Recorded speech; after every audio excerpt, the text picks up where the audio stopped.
Luffy, Zoro, Sanji. Let's rank their fights in Wano. Because a lot of people think Luffy versus Kaido is amazing. The spectrum actually is all over the place. There's people who don't like the fight and how goofy it is. There's people who love Gear 5 and how silly it is and have it like the best fight in One Piece. There are other people that think Zoro fight is the best fight in One Piece. There are other people that think Sanji versus Queen is the best fight in One Piece now. Let's start with Sanji's fight. Sanji versus Queen. Sanji versus Queen is by far the most story and character driven fight of the three. We have Queen, someone who used to work with Sanji's dad, a scientist, a fan of Germa, who actually went as far as to copying Germa's tech and having the ability of all of Sanji's brothers. Saw Sanji bounty poster and immediately took interest in Sanji and wanted to fight him. And during that fight, kept asking to see the raid suit, kept asking Sanji about Germa, and really knows Sanji and his past and the mixed feelings and him forgiving them but not forgetting and still not wanting to be a part of Germa or being known as Germa, but kind of accepting the suit to some level, then rejecting the suit. So there was a lot going on. Queen hitting the female, and then Sanji thinking for a period of time it was him. When it comes to story and character, there was a lot going on with Queen versus Sanji. And it was amazing. It had me a lot. Sanji and his identity crisis, when his powers awakened or unlocked, or genes I should say, not powers, his innate Germa genes from all the drugs that his mom took that delayed the process because he still got the abilities, but kind of still did what it was supposed to do, because for what we know as of right now, he kept all his emotions. He's still human. He's not like his siblings who lost their emotions for the most part. I think Reiju was the one that kept a little bit of her emotions. So before we even get into the fight and choreography and action and all of that good stuff, the story and character moments in that fight is already top tier. It was already peak.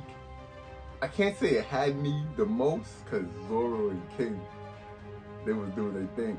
But the beginning of the fights, this was the fight I was most interested in the beginning. And then Sanji split bits in Queen. I thought this fight was a little short. I actually feel the same way about Zoro and King's fight.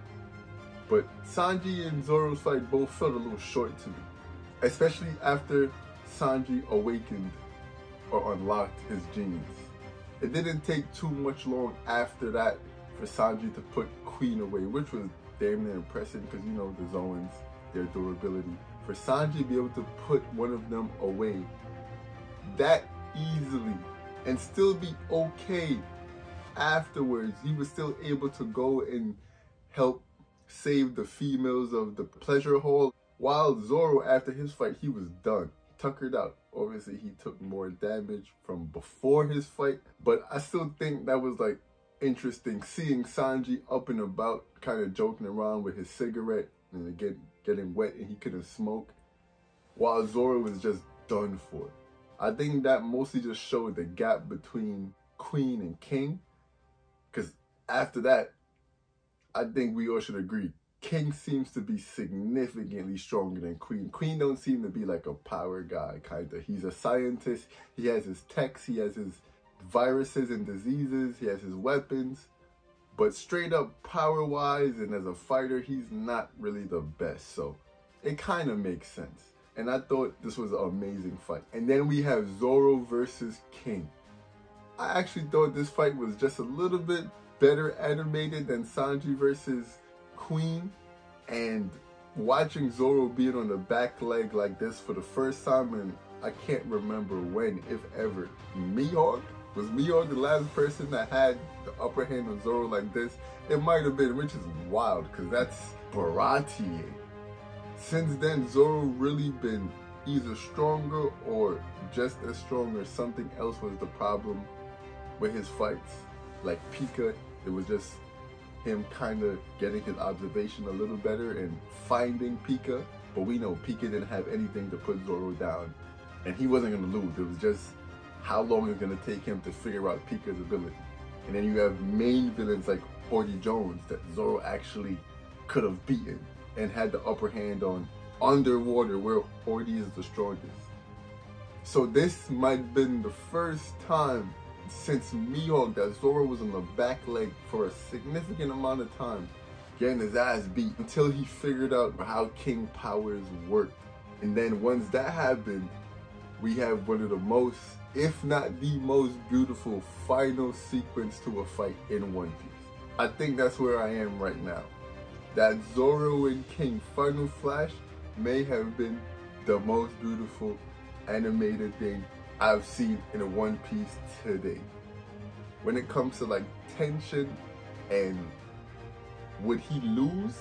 Zoro versus King had, remember, Zoro already broke all his bones blocking the Big Mom and Kaido attack, taking the drug, and now fighting King and being on the back leg for a lot of it. So during that time, especially during the manga, I was like, is Zoro actually gonna lose? Because remember, Sanji fight finished first. In some alternate universe, I'm thinking, is Zoro gonna lose and Sanji has to beat both Queen and King? That would have been crazy. That would have been nuts. I don't know if I could say luckily, but that's not how it turned out. Zoro got the job done. He was able to beat King. So when it comes to tension, and I think it was the better animated fight, at least over Sanji's fight, and it just had me.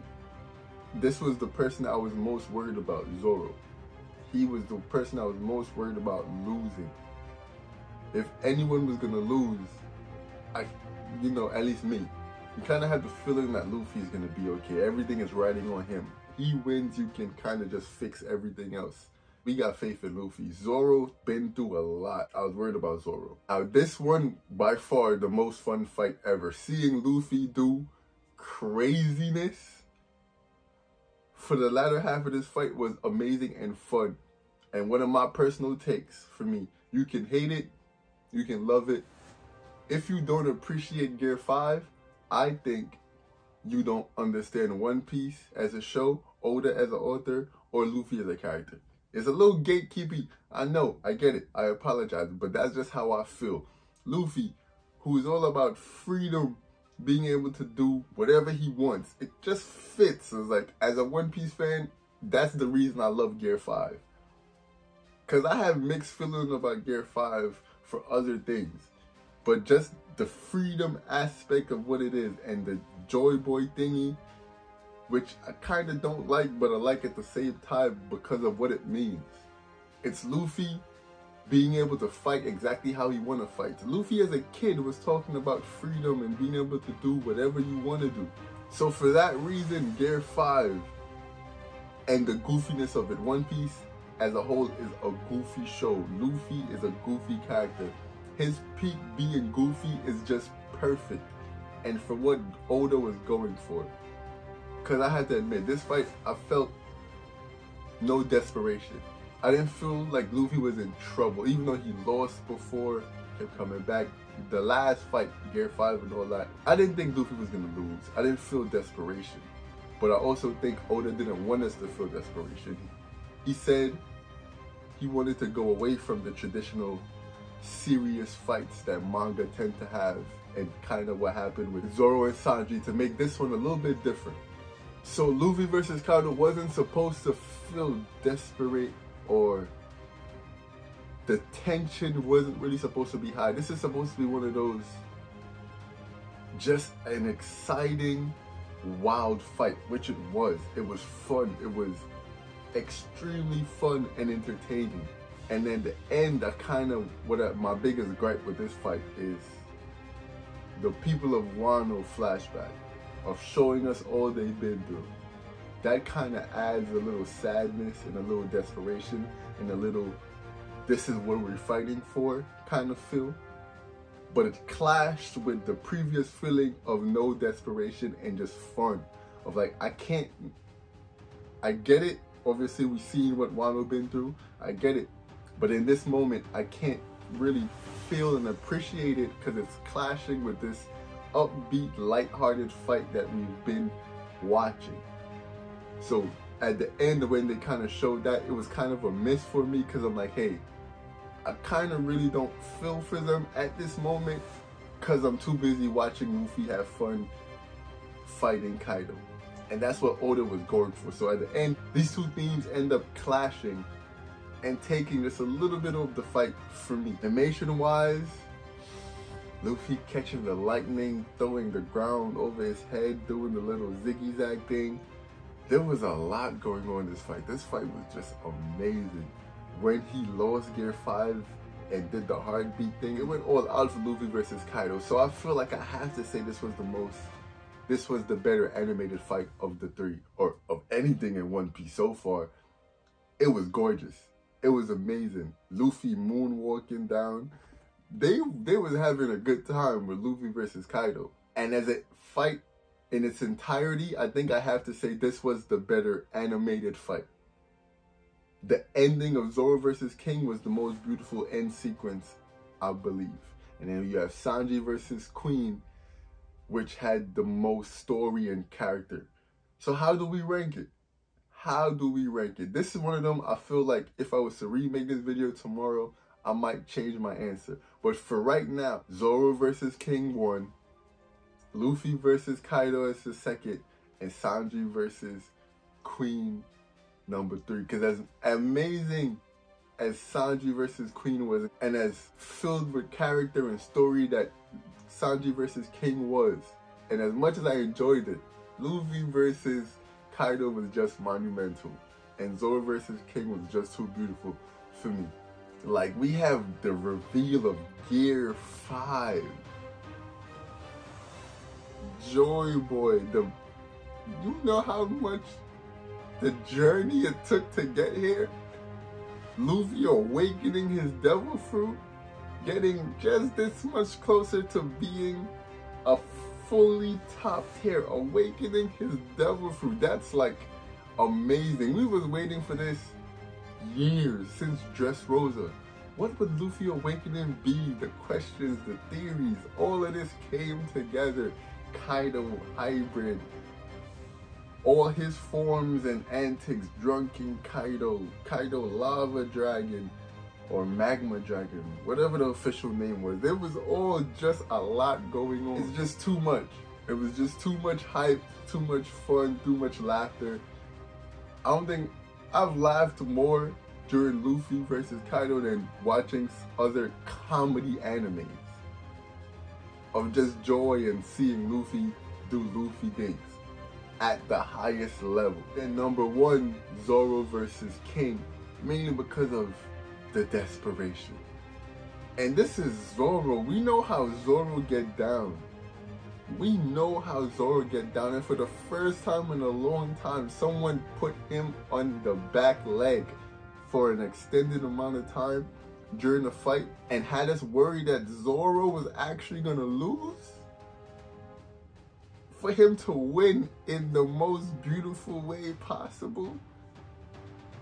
After that fight was animated, I remember everybody was like, Zoro got the best fight in One Piece, and King is absolutely beating the dog shit out of Katakuri. Just because of the animation. They didn't care about matchup power. It was, did you see the animation? Did you see how fast King was moving? I don't think King was moving faster than Katakuri. But it looked a whole lot better than Katakuri. And Katakuri fight wasn't a bad animated fight at all. Katakuri was doing his thing, and that fight also was beautiful. But this was just another level.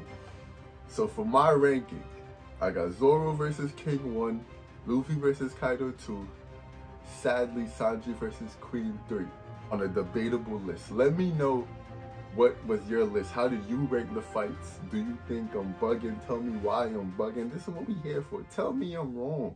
I want to hear ya. This is a safe space. Be respectful, but let's have fun. Tell me I'm cuckoo crazy.